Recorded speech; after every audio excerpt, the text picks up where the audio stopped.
योगी आदित्यनाथ तुमचा इथला सीएम आहे, तरी त्याने तुमच्यासाठी काहीच केलं नाही आणि तुम्ही इथे येऊन आमच्या राज्यात येऊन भीक मागायचे कामं करता. तर नमस्कार मित्रांनो, हे भैटे खुईटे भडो हराम खरो क्या कर रहे थे, मुंबई में रह के स्ट्राईक कर रहे थे. हे भडवे स्ट्राईक करू राहिले आपल्याच मुंबईमध्ये राहून, आपल्याच महाराष्ट्रामध्ये. आणि का तर मराठी बोलणार नाही. अरे तुमच्या बापाची आहे का मुंबई? मुंबई ही मराठी माणसाची आहे. तुम्ही इथं 10-10 वर्ष 15 वर्ष त्याच्या पैसे कमवू राहिले, त्याच्या जीवावरती जगू राहिले. मराठी माणसांच्या जीवावरती जगता तुम्ही आणि तुमची लायकी नाही की तुम्हाला 2-4 शब्द सुद्धा की कुठं जायचंय, एवढे 10 रुपये होतील 20 रुपये, एक छोट्या गोष्टी तुम्हाला तोडकी फोडकी का होईना असं यायला. आम्ही दुसऱ्या देशात राहतो, आम्ही थायलंडला मी थायलंडला आहे मित्रांनो.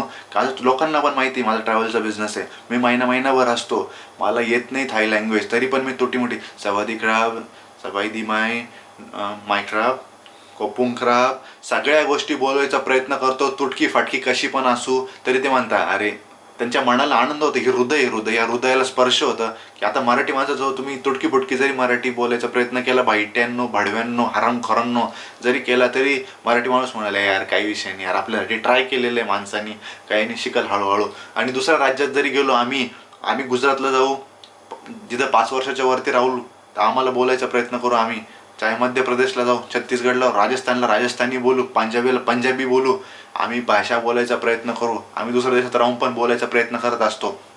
हे जे हरामखोर नालायक नीचसाड लोक आहे ते, त्यांना मी एवढंच विनंती करतो, तुम्ही ढाळा येटून तुमच्या काय म्हणतात त्याला, तो योगी आदित्यनाथ तुमचा इथला सीएम आहे, तरी त्याने तुमच्यासाठी काहीच केलं नाही आणि तुम्ही इथे येऊन आमच्या राज्यात येऊन भीक मागायचे कामं करता आणि त्याच्यात जगायचा प्रयत्न करता.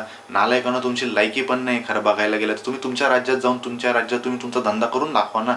कशाला आमच्या राज्यात राहून आमची इथं गटारासारखं घाण करताय. आणि मित्रांनो एक गोष्ट सांगेल मी की आपले जे मराठी माणूस आहेत जे जॉबसाठी धावपळ करतायत, त्यांना रिक्षा वगैरे भेटत नसेल, या हरामखोरांमुळे भेटत नाहीये, तर मी एक दुसऱ्या मराठी माणसांना हात जोडून विनंती करतो, कृपया करून जे मुंबईमध्ये राहतं त्यांनी मराठी माणसांना आपल्यासोबत गाडीवर घेऊन त्याला सोडावे.